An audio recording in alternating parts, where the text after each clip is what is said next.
Baxın qardaşlar. 5 manat 14 qəpik pul var. 50 manatda pul yükləmişəm karta. Taxıram. Görək nə qədər nə olacaq.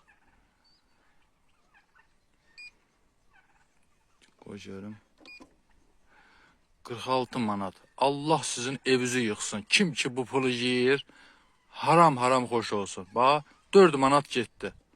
Sizin nəslünüzə, köküzə nəhlət. Buna 51 manat. Belə biabırçılıq olar. Dəhşətdir Allah. Cəmaatın cibinə girirlər ya. Belə şey olar. Bu kimin cibinə gedir? Bu hesab yoxdur.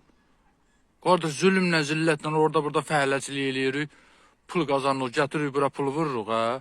Buna bunu bizim dövlətimiz görmür.